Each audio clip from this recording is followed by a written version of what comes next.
I think the only thing that matters in the world is who's the best at garnering attention. The end. There's no other currency. It's how the whole world's always worked. Mr. Beast couldn't be a threat to Hershey's. Logan Paul couldn't be a threat to Gatorade.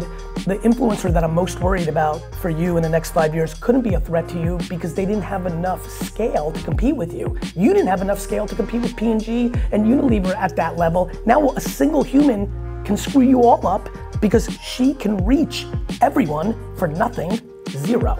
She doesn't have to run commercials, and she doesn't need the retailer. She doesn't need Walmart. Walmart is taking your money to give to people like her to seduce her to come into the store because they need her. Shit's changed.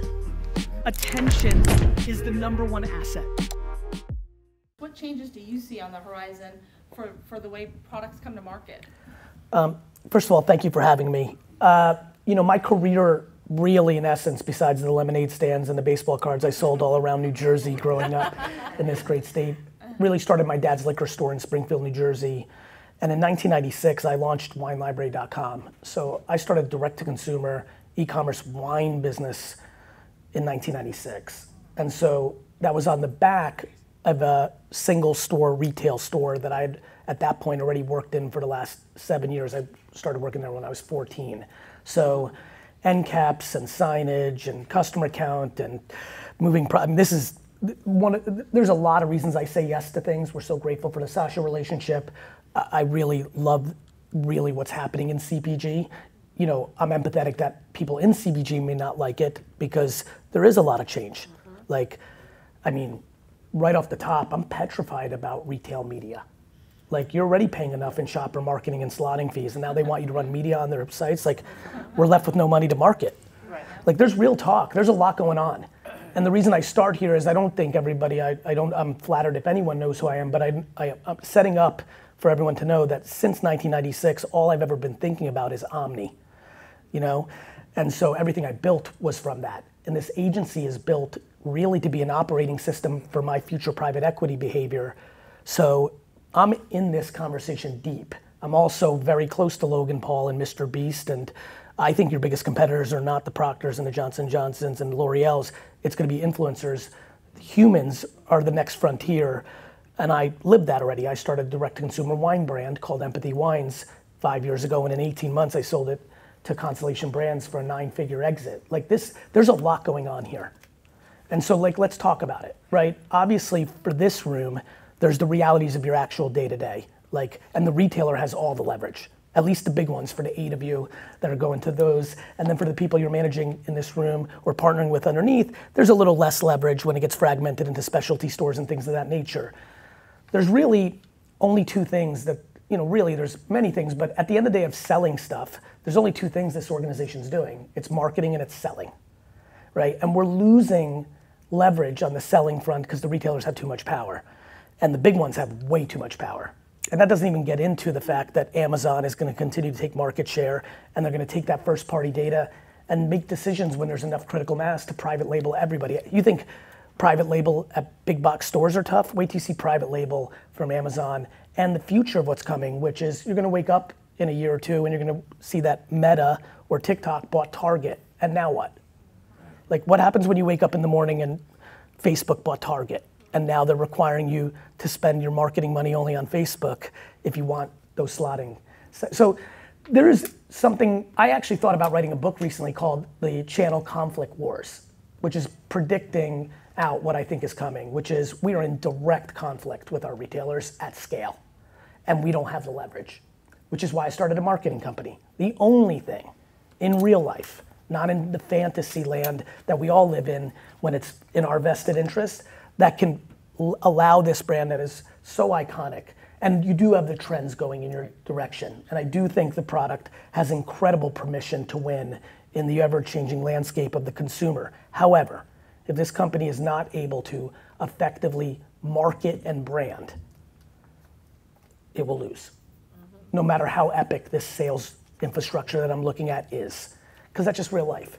And so, you know, in cliche talk, I'm so empathetic for the majority of this room because we go so hard to make the selling happen. We have such cynicism to the marketing, right? Look at all this money they're wasting. I'd rather have that, those dollars to get a couple more shelf space or this and that. But the problem is we're just digging our own grave. So I think if we're talking real business, a big strategy in general is really understanding this opening sentence and even being more supportive in a lot of ways. I tell a lot of sales organizations, you've got to be supportive about what you're doing in marketing, and instead of being cynical to it or upset that we're allocating too much to it when I can make more of it, you should realize that unless we achieve that, it's game over. That's real talk. So what's going to change? Most of it.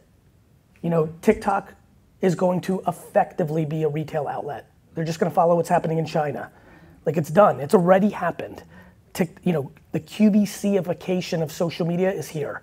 In the next 2 or 3 years, the far majority of this product's demand creation is going to come from human beings live on TikTok and Instagram or whatever pops up next. Like, it's just different. And it's really different. And so, of course, we can formulate better products. And yes, we are much luckier than other products where the trends are going in our direction to our product. But unless this company is capable of creating consideration and demand to give us the leverage with our retailers, it will be tough sledding. They're going to keep taking more money from you. All right, on that note. I was like, I gotta look for another job. We're ready for that. BOGO. I'm thinking this is time for a BOGO. Little inside joke. I like it. In all sincerity, Please. Some of the words you mentioned are what we're talking about here. We have a unique difference from our key competitors. We talk about Unilever, we talk about Procter, and you're right, maybe they're not the ones to worry about. But what we love about who we are is we're faster, we're more nimble, we're more creative. You're not faster than a young woman that lives in Atlanta with 29 million followers. Correct. That's true. And that's where it becomes this idea we've been talking about for the last day and a half is about unthinking and thinking differently. And how do we teach these teams? Because I'm scared. I put a dinosaur on board, and the guy in the right corner there is our e-commerce specialist, knows everything. And I'm going to sit with him and just keep learning. Of course. And we all have to be progressive that way. But the question I was going to ask you is around Please. how do you teach your team to go next level and think differently and to be forward? By not incentivizing the short term. Another tough thing in the construct of what we've got here. I'm empathetic to everything that's going on here, but it is the answer to your question. How do 2-year sales broker? But you know what I mean? Like, again, I am really trying to be in this room and say, I understand. I've been around the block. My gray hairs are coming in. I'm a businessman. Like, I understand. To answer your question, the reason my world is always incentivized in innovating is because I don't build structures that incentivize short-term KPIs. Because when you're incentivizing short-term KPIs, you become too oriented on the transaction. And I'm a salesman, so I understand the energy in this room. The hell, you might not even be, don't forget, I also own and operate my own businesses. I'm not publicly traded. I'm not trying to sell them. So I am giving a lot of care to 17 years from now. I can't ask that of my employees or of any of you. How many people here are retiring within the next 17 years? Raise your hand. Real talk. Tough for me to say, hey, I really need you to give a shit about the next 17 years from now. Tough to ask that. So for us, it's easy. My religion is also day trading attention. I think the only thing that, of course, I think the only thing that matters in the world is who's the best at garnering attention. The end. There's no other currency. Wow. It's how the whole world's always worked. I was born in the Soviet Union before I immigrated here, and I'm 47 years old. So I grew up in Jersey in the 80s, very captivated by the Cold War, because that's where I was born, but this is where I was growing up. And I was also a pretty poor student because I was really a purebred entrepreneur, but the one class I was good at was history. And now I understand why. I was interested in pattern recognition. When there's a coup in a country, at the same time the army or whoever's doing the coup is going to the palace to get the guy, they're going to the radio station, the newspaper, and the TV station to control the message. All of the anxiety and unrest we all have in our country and in geopolitics right now is because communication has changed. We've gone away from the big platforms owning it, hence the governments, and now we have decentralization of communication. Mr. Beast couldn't be a threat to Hershey's. Logan Paul couldn't be a threat to Gatorade. You know, the influencer that I'm most worried about for you in the next 5 years couldn't be a threat to you because they didn't have enough scale to compete with you. You didn't have enough scale to compete with P&G and Unilever at that level. Now a single human can screw you all up because she can reach everyone for nothing, zero. She doesn't have to run commercials, right? And she doesn't need the retailer. She doesn't need Walmart. Walmart is taking your money to give to people like her to seduce her to come into the store because they need her. Shit's changed. And I think the energy I'm trying to bring to this meeting is we don't have the luxury of believing we're fast. You're slow. I'm coming here with one agenda. The deep hope that the energy of the conversation makes you go faster and makes you go realer. We can't waste money. You are not in a position, I know this business well enough and the competitive set, you are not in the position to waste 1 penny on marketing. And so that's what day trading attention is for me. What's the underpriced influencer? What's the underpriced platform? Last week, TikTok worked like this, today it works like that. What creative works there? Why is organic social media the most important thing in business, yet nobody's looking at it? Because everyone thinks it's an afterthought and a nice to have when it is the foundation of the competitors that are eating up the ecosystem. Sally in Atlanta didn't start with a $40 million budget. She posted on TikTok and it went viral. You need to do that. That. There you go, great stuff. Next one's me again, right? Yeah. And dovetailing from that, it feels like there's this whole idea of creative commerce and digital, and you've got to be really present to do what you said about the TikTok effect, is take advantage of selling. That's right. So what's your thoughts on creative commerce and all that could mean? I believe everything's always been the same. Procter & Gamble, let's use them, outspent everybody at the right time on television to become Procter & Gamble. Do you know that Amazon outspent everybody on Google AdWords the first 5 years, which is why it's Amazon. There are moments in time when there is underpriced attention and the best practitioners in it. I'll use a real estate comp. Somebody bought all the beachfront property in Malibu at some point. It wasn't yesterday, but 80 years ago, somebody made the right bet and they bought 4 or 5 acres there and that worked out. 15, 20 years later, you were on the 4th street away from the beach paying twice as much as she or he paid for beachside 15 years earlier. It's just arbitrage, right? Some, slotting fees, like private labels. There's some OGs in this room. The CPG retail relationship looked very different in 1980 than it does today. We had 100 cents on the dollar to do marketing, right? And so they took our money and slotting fees and created competitive products to us. And that hasn't stopped, that's accelerating with all the data they have now, right? The data's really clean. This is why we have to build our own DTC capabilities, not support theirs. Of course we have to support theirs because we're in trouble if we don't. But we have to milk every dollar we have to know who the customer is because they know every customer and we know very few, right? And so, creative commerce is to me like asking, what do I think about oxygen? Yes, it is essential to live. The next question is a little bit of a gear shift, and I really like what we're talking about now. And I feel like, in some ways, a brand like us, we're held hostage to some of those shopper marketing programs and slotting fees, where we feel like we're not big enough to say no. You're not. Yeah. And news alert: neither are the biggest companies in the world. Pepsi and Procter and Kraft, they're not big enough either. When a retailer represents 30% of your business, you're in trouble. Well, just to talk about something else that, there is a lot of change out there and AI, right? That's what everyone's fearful of because we all don't understand it. How do you think that's going to impact creative selling or whatever? It's going to make it more efficient once people start demonizing it and fearing it. Actually, this is so incredibly fun for me. Wait to hear what I'm about to say. I was in New Jersey, in Union, New Jersey, at a Chamber of Commerce event in 1997 that looked pretty similar to the room I'm in right now. And I said, we were talking about this thing that they wanted me to talk about called the World Wide Web. And I gave my spiel the way I'm giving it now, and with the same level of conviction and the same Jersey mouth.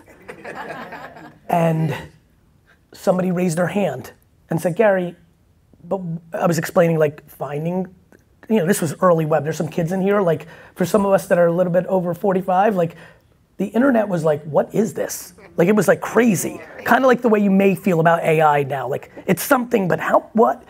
And I was talking about a directory and like search, like, finding, like if you remember for the OGs, the internet used to mainly be referred to as the information superhighway.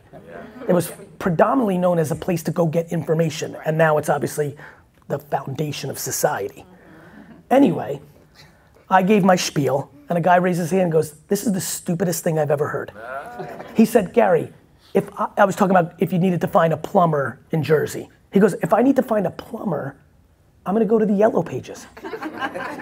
And I said, for now, but you won't. And he laughed, and most of the people in the room laughed until they didn't.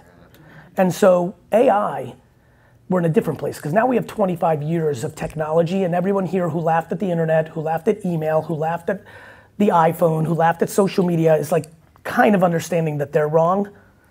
And so none of you right now are completely dismissive of AI. Instead, we're now on the other side of the pillow. We're fearful of it. Is it gonna take my job? Are the robots gonna kill my kids? Like, we've turned it into fear instead of audacity. The answer to the question is AI is gonna do for us what the tractor did for us when 80% of us in the world worked on a farm. There was a day when 80% of the human beings on earth worked on a farm. And then the tractor was invented and allowed us to do other things. AI is going to allow us to do other things. We are gonna be able to do work that I can make a deck in 3 minutes. Oh. And that used to cost me hundreds of thousands of dollars in employees in 3 weeks. Now, the question becomes what happens to those employees? They'll do other things. This is what they said. I mean, the car was debated heavily. Electricity, my friends, I don't know how many people like history. Electricity was demonized aggressively by humans. Most people claim that it was demons running through your house. So, basically I just need even the people that are retiring in the next 17 years, all of you will be affected by AI for the rest of your life. And in great ways, like it will do your taxes for you and you don't have to pay an accountant the money and it will actually be right and you'll get your full tax credits and it'll take 2 minutes. That's good, right? And the way you sit here and say, really? Is the same way that people sat 100 years ago that I can go to Australia within the day, and that used to take a month. The world's moving. Innovation doesn't stop in our lifetime. And AI will be one of the most profound things that you ever see in your life.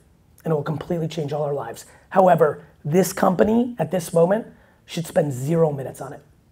Maybe a little bit for internal, maybe decks to each other to be a little faster. We need to talk about the first step.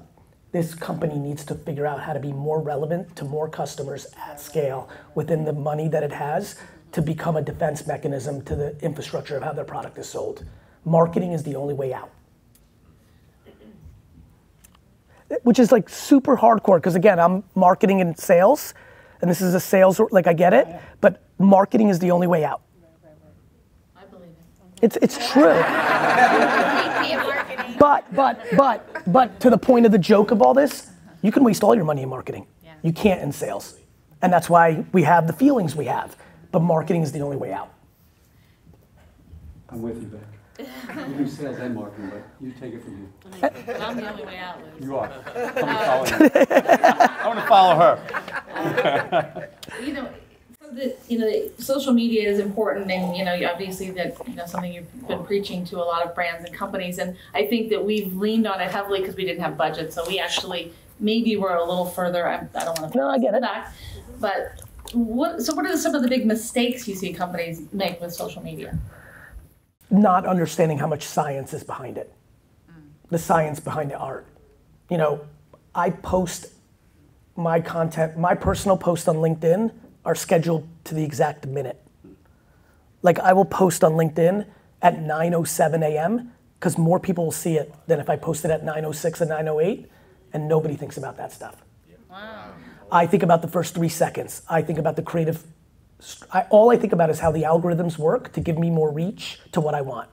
And then I layer human psychology, and then I layer my business objectives, and then I layer that Kelsey and Taylor Swift are dating, and how can I use that? You know, pop culture. And so, you know, I'm playing a game of ingredients. I'm using pop culture, I'm using platform reality, I'm using science, I'm using best practices, I'm using human behavior, I'm using business reality.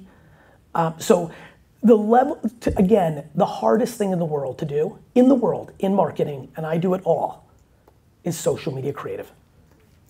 And yet, it is deemed the easiest by every organization.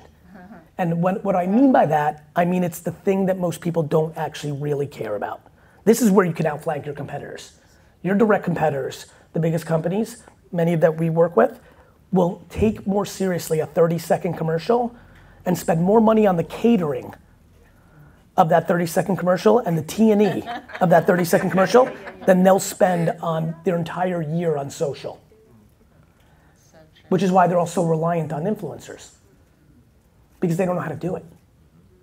And so my big take is that people, marketers, business people, salespeople like ourselves, will go to a dinner table and we will have conversations about social media, if we do, on two fronts. One, how it's ruining the country. Two, how it's ruining our children, right? So general conversation amongst people is they will literally have dinner conversations with gusto on how powerful this platform is, that it's ruining, or how scared you are of it, what it's doing to the politics, what it's doing to politicians, what it's doing to the country, what it's doing to your children. You will sit there the whole time on Saturday night with your best friends or your relatives, and then you'll come in Monday morning and you'll look at it as the least most important thing in your marketing mix. I've literally had CEOs of companies who I do business with, especially when a lot of stuff was going on 3 or 4 years ago in America, and they would yell at me for 10 minutes about how bad social media was because it's put democracy on the brink of its knees. And then we would switch over to business once we were done with our opening cocktail and letting that person rant, and they would then explain to me how social media can't sell their product the way that print can. And I was like, let me get this straight. Social media is powerful enough to put democracy on its knees, but it can't sell lipstick? Get the hell out of here.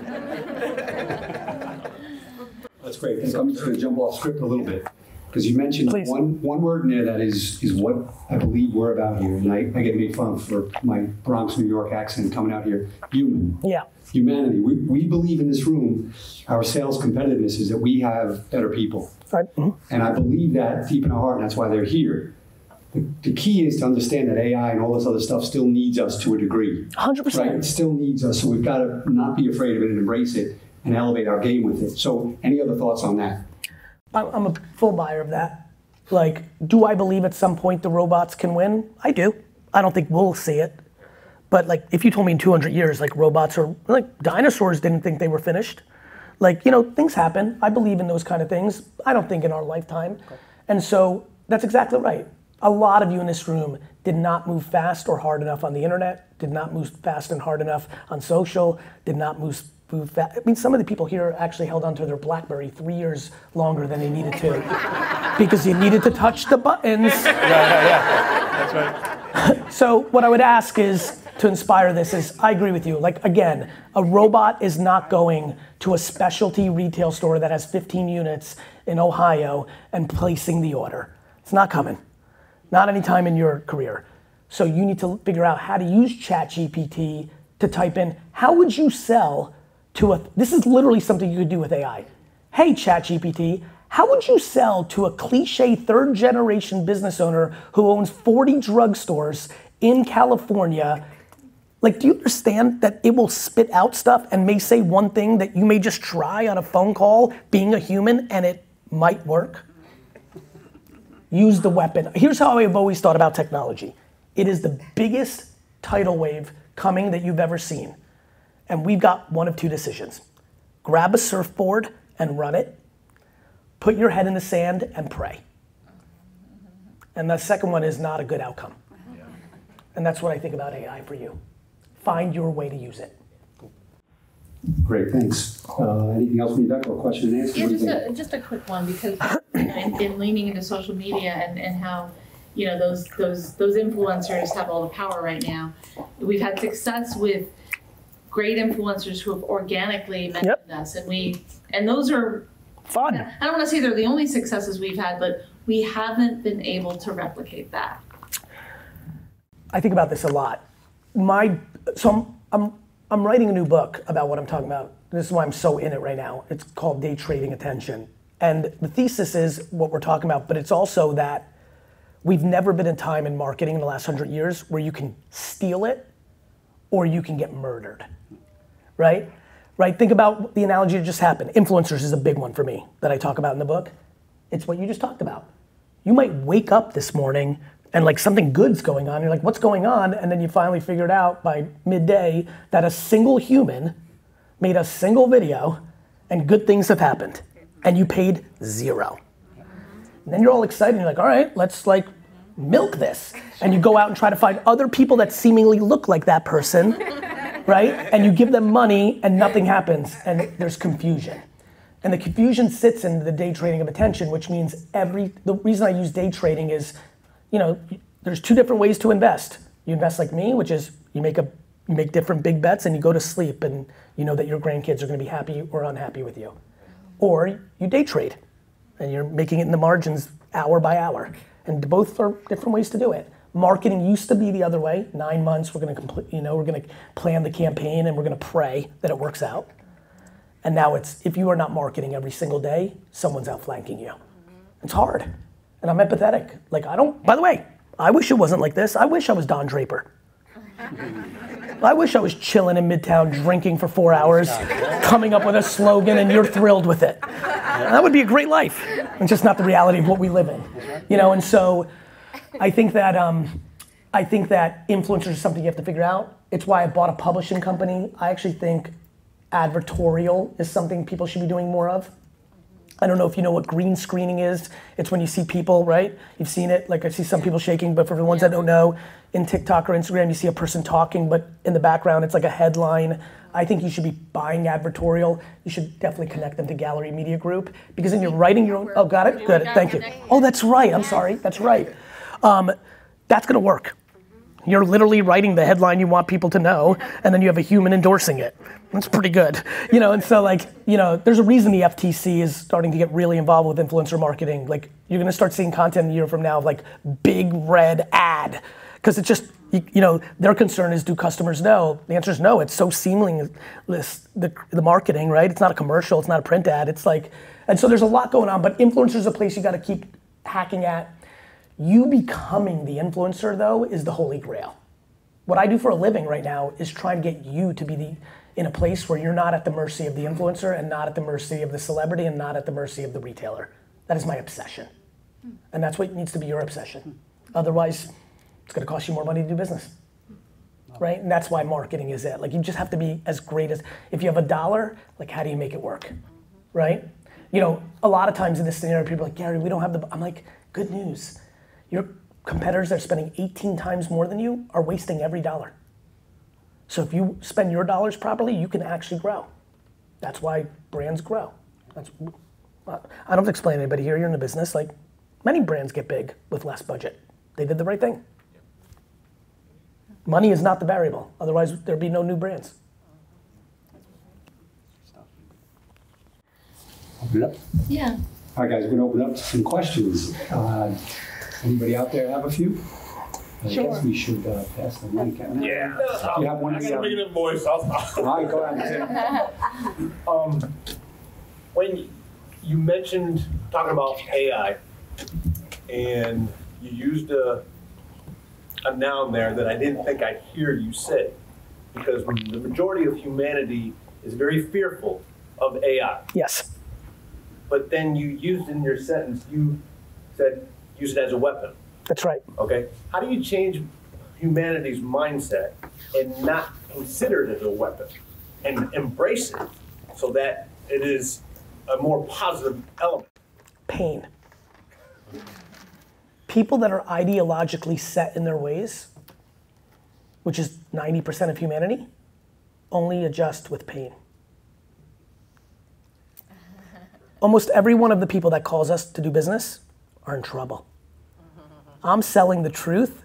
The rest of the marketing world is selling yesterday, and the only time we get a phone call is when they have a problem. The only time people innovate is there's a small group that it's in them, and they win, and everybody else gets on board when it starts to hurt. When I was running around saying that Facebook was going to be enormous in 2005, I got laughed at. You know what I called it? The grandma effect. When I was trying to explain why. So I'd get, I'd do my spiel, I'd get my feedback, and I'm like, do you know what the grandma effect is? And of course they didn't because I made it up. They're like, no. I'm like, do you know what's happened? This is 2006 Facebook, just to give people context, whatever your journey was with Facebook. I said, do you know what grandma's like? And they would say, what? I would say, they're grandchildren. Okay, so we agreed. I said, do you know where every picture of a grandchild is going right now for the people that actually have children that were just born? Facebook. And that's exactly what happened. Grandma said, I don't need Facebook, until she did. Your BlackBerry was good until people were outflanking you or doing things on their phone called the iPhone and were on the internet and you were like sitting there saying, what's going on? Pain. Here's what's gonna happen with the AI conversation. A couple people here are gonna get inspired by this talk and go on the offense. Everybody else is gonna think they're gonna do something, but they're not. They're gonna chill, and then when they feel the effects of it, they'll adjust. It's the history of man. Fair point. Hannah? 4 years ago, we were here, the same group. TikTok was not part of the conversation. So thinking about your point as over-investing in what's up and coming, is there anything that you have your eye on that you think is the next big frontier? So a point of clarity, thank you. My point is not to over-invest in what's upcoming. My point is to invest in today. The business world thinks it's tomorrow. That's where all my delta is. TikTok's not tomorrow.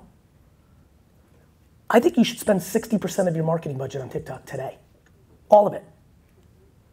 Like 60% of, like the whole thing, maybe 80.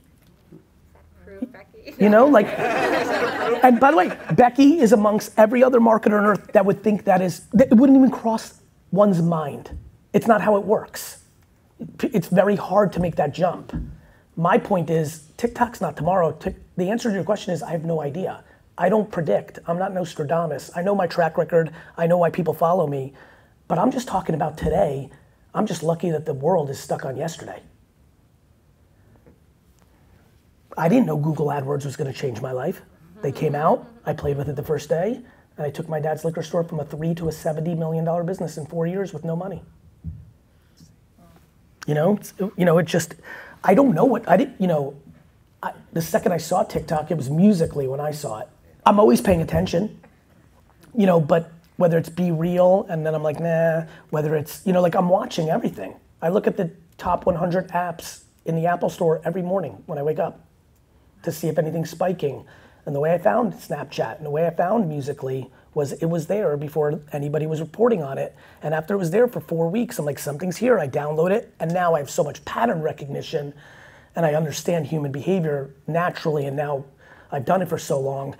I have a good feeling often, is this sticky or is this a 2-week thing? But I don't speak about it, even if, when I saw Snapchat, I'm like, this is it. Because I know that high school kids don't want their parents to know what they're texting. Wasn't super complicated. Like, here's a good value prop. You don't want your mom to take your phone to see what you've been talking about, so use Snapchat so she can't. Pretty easy to understand that was gonna be valuable to kids, And so, I think, but I didn't talk about it for a full year. I don't wanna guess because it would undermine my reputation. But I'm in everything, always. And so the answer to the question is, it's in the nuances right now. YouTube Shorts is very good and underpriced because YouTube is the second biggest search engine in the world. And so we can win twice, where with TikTok, we can only win once. We post, boom. Yeah, there's some searching going on. You've probably seen headlines, Gen Z uses TikTok to search. I get it, yes. YouTube is way bigger. And so the same video on YouTube, if it does well, you might also get work from that asset for the rest of the year, especially if you go into how-to and things that people search.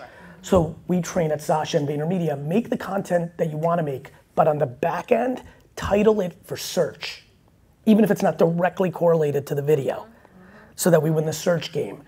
You know, those are things I think about. Then it's also, the other thing I think about strategically is media and creative together against a business result. So one of you opens a new account that's meaningful, and we're being tested for 9 weeks, and it really matters. I want to run media and creative in a 5-mile radius of all 41 doors. So getting sales and marketing to team up more specifically against truth of business is very passionate part of this for me as well, right? You get, you got a nasty phone call today. The buyer of XYZ says, if you don't buck up, you know, what do we go to? Pour money into shopper, not me. I want to not do that. That just gets us further down the path of our death. I want to run ads on social on a 1 to 2 mile radius of the 29 locations we need to fix. So it starts to become surgical.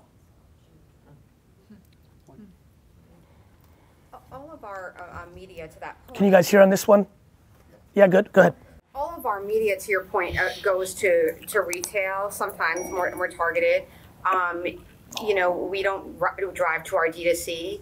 With social organic, you know, we don't really have, each day we link one of our posts to one of our retailers and try to give everyone a little love, because we found that that's a real great selling point when we're with our retail partners saying, hey, we are driving all this organic traffic, in addition to media, to your site. But we've started doing these static images called, you know, we call them shelfie shots, and we get more engagement on those organic shelfies than, you know, some assets that we spend a lot of time on. So I guess I'm trying to understand, is there a better approach than just picking every day, you know, which retailer, like a strategy behind it to make it more impactful? Post more and make the more point to your DTC.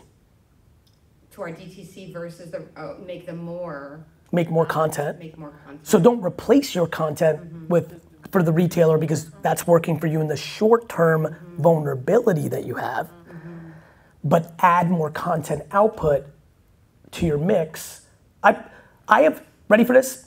GaryVee, me. How many people here somewhat consume some of my content on the internet? It won't hurt my feelings, I'm just getting a sense. Okay. So for the ones that raised their hand, I have 29 full-time employees on my content. Wow. That was all you. You know, it's all me on the copy. Yeah. It's all me if I reply. It's always me. Nobody acts as me. But I have 29 full-time people that work on the post edit, the strategy, the analytics. I'm a human. I'm a human being. I have 29 full-time people on social media organic content. That I pay real money. Like, it's not free. I don't know what to tell you. I could have literally walked in, said that, and left, and for the most bright in this room, they'd realize the punchline of the conversation.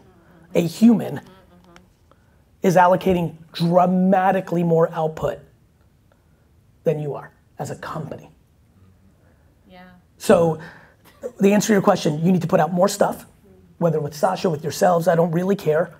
And a lot more of it needs to point to your DTC, because all I heard when you're doing stuff for them is you're funding your enemy.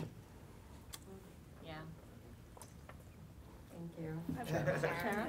First of all, nice to meet you as a fellow 80s Jersey baby. Where in Jersey did you grow up? Park Ridge. I love it. North. I know it. I did so much direct mail for the first 10 years of my career in New Jersey. I know literally everybody, you know how Jersey is, right? They're like, I'm in Bergen County. I'm like, where? Or I'm in Monmouth County. I'm like, where? They're like, oh, it's Colts Neck. I'm like, I know delicious orchards. One of the things I've found, I've seen the power of Twitch streamers for myself, and I was wondering, you know, it's kind of hard to convince people who don't know who Logan Paul are, don't know who some of these people are, you know, in these spaces. Do you see an oversaturation necessarily in the beauty influencer space and an opportunity as white space for Palmer's or a beauty brand to, you know, to really embrace something? 100. Gaming streamers and people that have these kinds of influence that might be a little bit out of our normal box of thinking. Yes. It's underpriced attention, and it's the exact demo. If you look there, so female gamers and streamers are an incredibly fascinating category, and they over-indexed to the demographics that I heard on the end here of mixed families and like it's just incredible how many Latinx mixed there's just it's one of those things. They're over-indexing. Now the problem is the good ones are compensated in real. This if you're in it. Like if you tell a bunch of people that don't know and they're like, oh, this little girl who's like playing video games on Twitch, like let's get it. How much is she? And you're like 400,000 for a week, and they're like, what? This goes back to people just not knowing what's happening. So this game in day trading attention is Charlie D'Amelio and Logan Paul and Emma Chamberlain. That ship has sailed. All three people I mentioned, I spoke to when you could get them for $100. You need to be in the business of emerging talent because you can't afford real talent. And emerging talent is remarkable because like yourselves on the human sales team and the product itself, because it's the right, one of the fun things to come to this is, do you know how rare it is to actually have a great product? Like you have it easy, right? Like you have a competitive advantage on just the product. Like you're halfway home. So, you need to win on emerging talent. Emerging influencers, somebody who has 40,000 followers who might just be happy for free product. I would use product all day long. I would just ship it everywhere. Like, again, back to another thing that I'm building now currently on my belief on this, I'm now up to 7 full-time employees who I pay very handsomely, especially the top 3, who are just mapping the 40 million people that follow me and putting them one by one into a CRM, shirt size, shoe size, favorite foods, like a database that's so bananas, because that's the weapon. That's the weapon. When I decide to get into another business and I can click one button and have 47,000 people that like bananas and I have their address, and I can sell my bananas to them. And when I say sell, give them the bananas with the hope that 3% of them post, because that arbitrage against my costs will create enough demand for what I'm trying to accomplish. Humans are the next social media. I'll give you one that I would do at scale with your product. I would do a lot more live events where people can get the product trial, and I would film it because people will come up to your booth or your activation and give you endorsements, and then you can chop that up and use it on social. So the content that you're recording at the event is worth more than the cost of the entire event. It's almost like the event is free. It's turning an event into a production facility, and it's the best content that will work on social. So it's 10 times better than the shelfie. So you put on an event at a, right? It's a BeautyCon, yeah, but to that point, if you filmed every second of BeautyCon and left with 912, ads, social media posts for the year, that made the BeautyCon investment 10 times better.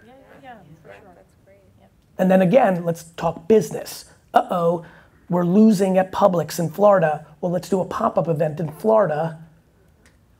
Maybe even in their parking lot. I don't know. Like, you know what I mean? Like you can do bubble. I'm obsessed with bubble gum and tape. This stuff doesn't have to be fancy. You can always be from the streets of Jersey, So.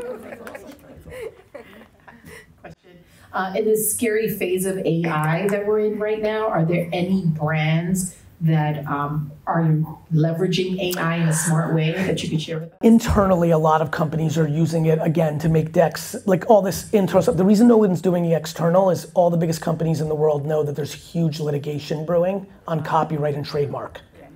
Right, brands know that they can make a 30-second commercial right now in AI in 2 seconds. They don't know where it came from, and they don't want the litigation. So we probably have a half a decade worth of misunderstanding and clarity needs before we get true, law. This Internet 96 to 2001 was scary for me because we didn't have the Internet Act in 2001. The blockchain NFTs is scary for me right now because I'm waiting for the government for clarity.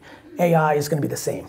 So you won't see brands go too crazy just yet because they won't use it for content because they don't need a letter from Disney saying this inspired by Mickey Mouse, you owe us $400 trillion. You're welcome. What time is it? Julian, what the fuck? I gotta get the hell out of here. I'm so late. I gotta go. Thank you so much. Thank you.